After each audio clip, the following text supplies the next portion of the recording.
Let's get right into it. Number 10. It's 1066, and the Anglo-Saxon army is sitting pretty on top of a hill in Hastings. Shield wall locked. Position perfect. They basically had the medieval equivalent of a winning hand in poker. Then the Normans started retreating. Maybe it was fake. Maybe it wasn't. Doesn't matter, because the Anglo-Saxons did what humans always do when they smell blood. They completely abandoned the plan. Broke the wall. Chased the enemy downhill like an excited golden retriever. This is like being ahead in chess and suddenly flipping the board because you got impatient. The Normans turned around, cut them to pieces, and walked straight through the broken defense. Harold died. England fell. 1,000 years of history pivoted on one moment of collective emotional stupidity. Lesson? When someone's running away, let them run. Number 9. It's 378 AD, and Roman Emperor Valens is staring at a Gothic army outside Adrianople. His nephew Gratian is literally on his way with reinforcements. Just wait 2 days. But Valens had an ego the size of the Colosseum and absolutely zero patience. He wanted the glory for himself. All of it. This is the historical equivalent of someone refusing to split the check at dinner because they ordered the most expensive thing. So he attacked without waiting. His army got obliterated. He died on the battlefield. They never even found his body. Rome never recovered its reputation for military invincibility. The empire that conquered the known world collapsed because one man couldn't share credit. Tiberius would be disappointed. Actually, no. Tiberius would completely understand. Number 8. It's 1519, and Aztec Emperor Montezuma II is watching Spanish ships appear on the horizon. His solution? Send them gold. Actual, literal, shining gold. The logic was, show them we're rich and powerful, they'll get scared and leave. This is the same energy as tipping the aggressive drunk at a bar extra cash hoping he'll calm down. Cortez opened those gifts and his eyes turned into cartoon dollar signs. One look at pure gold artifacts and suddenly 500 conquistadors decided they could take on a multi-million person empire. Spoiler, they were right. The gold didn't signal power. It signaled location of a jackpot. Montezuma essentially sent the world's most expensive advertisement directly to the people most likely to rob him blind. Number 7. It's 1532, and Inca Emperor Atahualpa is meeting Francisco Pizarro in the plaza of Cajamarca. Atahualpa brought thousands of attendants to flex on these 160 weird foreigners. Smart move.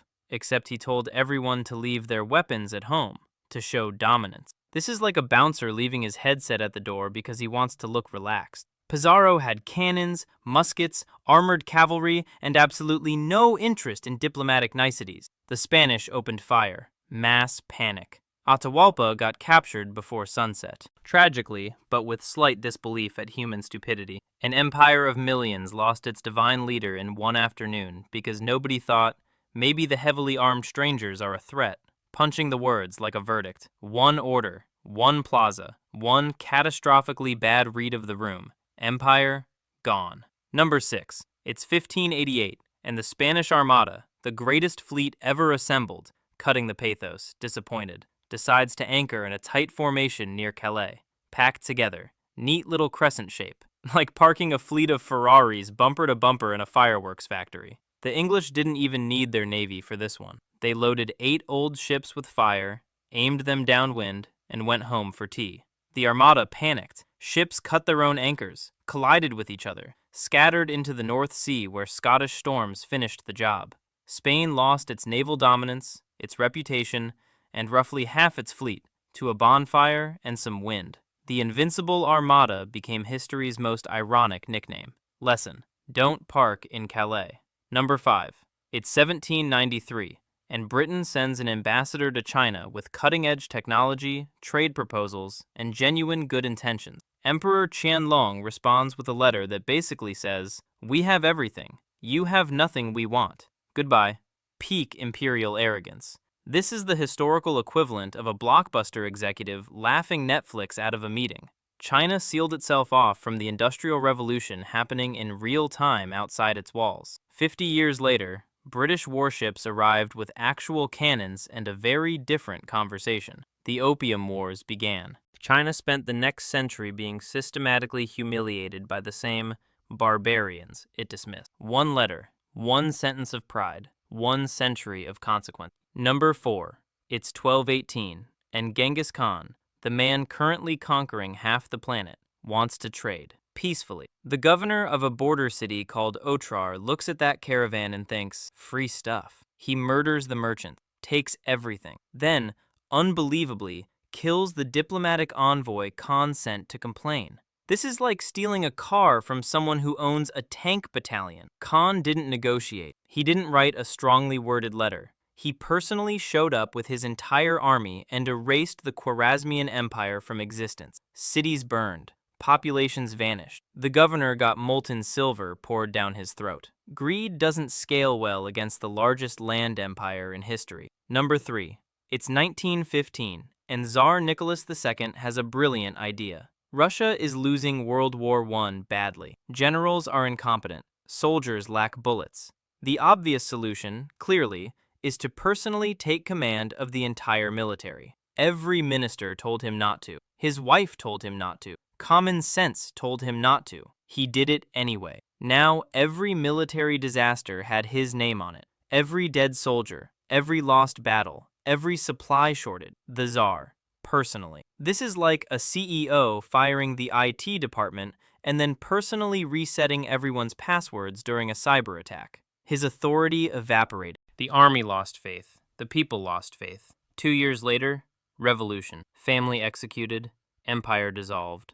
All because he couldn't resist being in charge of something he had absolutely no idea how to run. Number 2. It's 1453, and Constantinople, the most fortified city in human history, has held off Ottoman sieges for nearly 2 months. Walls intact, defenders exhausted but holding. Then someone forgets to lock a door. Not a metaphor, an actual small service door called the Kerko Porta, used for military sorties, just left unlatched. A Turkish patrol finds it, walks through, raises a flag on the tower. Defenders see the enemy flag inside the walls and assume the city has already fallen. Mass panic. Defense collapses. A 1,000-year empire ends because of a door that any medieval Karen would have double-checked before leaving the house. Byzantium, Rome's last heir, disappeared in an afternoon. One unlocked door. Gone. Sleep with that thought tonight. Number 1. It's June 28, 1914, in Sarajevo. A group of assassins tries to kill Archduke Franz Ferdinand.